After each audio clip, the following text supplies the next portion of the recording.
ನಮಸ್ತೆ ಎಲ್ಲರಿಗೂ welcome to Sudha challan. ಇವತ್ತು ಬೆಳಗ್ಗೆಯಿಂದ ವ್ಲಾಗ್ ಸ್ಟಾರ್ಟ್ ಮಾಡ್ತಾಯಿದ್ದೀನಿ. ನಾಷ್ಟಕ್ಕೆ ಅವರೆಕಾಳು ಇದ್ಕಿದ್ದ ಅವರೆಕಾಳು ಹಾಕಿ ಉಪ್ಪಿಟ್ಟು ಮಾಡಿದ್ದೆ.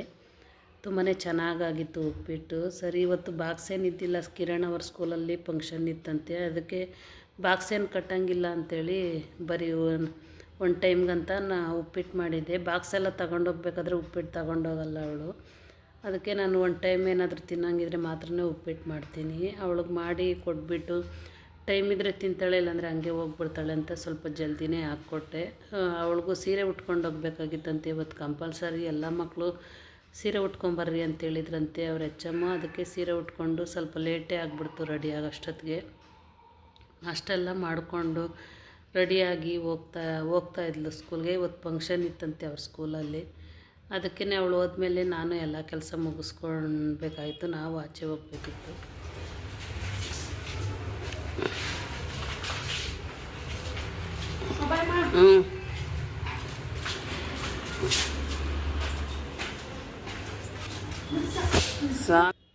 ಕಿರಣ ಸ್ಕೂಲ್ಗೆಲ್ಲ ಹೋದ್ಮೇಲೆ ನಾನು ಎಲ್ಲ ಕೆಲಸ ಮುಗಿಸ್ಕೊಂಡೆ.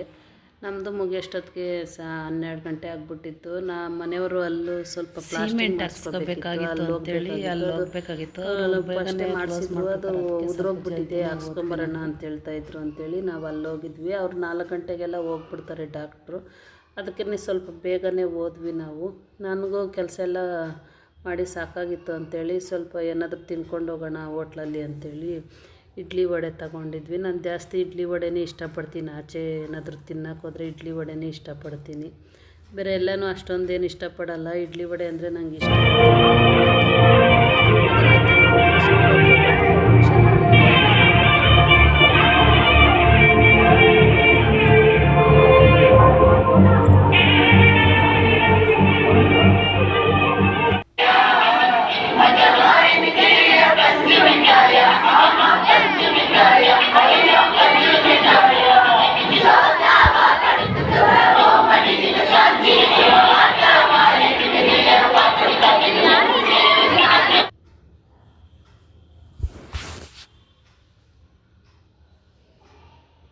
ಫಂಕ್ಷನೆಲ್ಲ ಮುಗಿಸ್ಕೊಂಡು ಮನೆಗೆ ಬಂದ್ವಿ. ಸ್ವಲ್ಪ ಹೊತ್ತು ಸ್ವಲ್ಪ ಹೊತ್ತು ರೆಸ್ಟ್ ತಗೊಂಡು ಆಮೇಲೆ ನೈಟ್ ಊಟಕ್ಕೆ ನಾನು ಚಿಕನ್ ಮತ್ತು ಮಟನ್ ಸಾಂಬಾರು ಮಾಡೋಣ, ಮಟನ್ ಬಿರಿಯಾನಿ ಮಾಡು ಅಂತ ಹೇಳಿದ್ರು ನಮ್ಮ ಮನೆಯವರು. ಅದಕ್ಕೆ ಸರಿ ತಗೊಂಬಂದಿದ್ರು ಅವರು. ಹಂಗೆ ಸರಿ ಮಾಡೋಣ ಅಂತ ಹೇಳ್ಬಿಟ್ಟು ನಾನಿವತ್ತು ಮಟನ್ ಬಿರಿಯಾನಿ ಮತ್ತು ಚಿಕನ್ ಸಾಂಬಾರು ಮಟನ್ ಸಾಂಬಾರು ಇಷ್ಟು ಮಾಡ್ತಾಯಿದ್ದೀನಿ. ಅವಳು ಕಿರಣ ಚಿಕನ್ ತಿನ್ನೋದು, ಮಟನ್ ತಿನ್ನಲ್ಲ. ಅದಕ್ಕೆ ಅದನ್ನು ಸ್ವಲ್ಪ ಮಾಡಿದ್ದೀನಿ. ಇದಕ್ಕಿನ ಬೇಳೆ ಹಾಕಿ ಮಾಡಿದ್ದೀನಿ ಚಿಕನ್ ಸಾಂಬಾರು. ಇದಕ್ಕಿನ ಬೇಳೆ ಹಾಕಿ ಮಾಡಿದ್ರೆ ಮಟನ್ ಸಾರಿಗೆ ಆಗಲಿ ಚಿಕನ್ ಸಾರಿಗೆ ಆಗಲಿ ತುಂಬಾ ಚೆನ್ನಾಗಿರುತ್ತೆ. ಇದಕ್ಕಿನ ಬೇಳೆ ಇದ್ದರೆ ನಾನು ಕೈಮಾಗೆ ಹಾಕಿ ಮಾಡಿದ್ರೆ ತುಂಬಾ ಚೆನ್ನಾಗಿರುತ್ತೆ. ನಾನು ಇವತ್ತು ಕೈಮಾ ಹಾಕಿಲ್ಲ, ಬರೀ ಪೀಸೇ ತಗೊಂಬಂದಿದ್ದೆ ಅಂಥೇಳಿ ಅದು ಸಾಂಬಾರು ಮಾಡಿ ಬಿರಿಯಾನಿ ಮಾಡಿ ಅವ್ರಿಗೆ ಕಿರಣಗೆ ಮತ್ತು ನಮ್ಮ ಮನೆಯವ್ರಿಗೆ ಊಟಕ್ಕೆ ಇಟ್ಕೊಟ್ಬಿಟ್ಟು ನಾನು ಪಾತ್ರೆಗಳು ಅಷ್ಟೇ ತುಂಬಾ ಬಿದ್ದಿದ್ವು. ಪಾತ್ರೆಗಳೆಲ್ಲ ಉಜ್ಬಿಟ್ಟು ಆಮೇಲೆ ಊಟ ಮಾಡೋಣ ಅಂಥೇಳಿ ಪಾತ್ರೆಗಳೆಲ್ಲ ನಾನು ಅವ್ರಿಗೆ ಊಟ ಹಾಕ್ಕೊಟ್ಬಿಟ್ಟು ನಾನು ಪಾತ್ರೆ ಬೆಳಗೋಕ್ಕೆ ಬಂದೆ.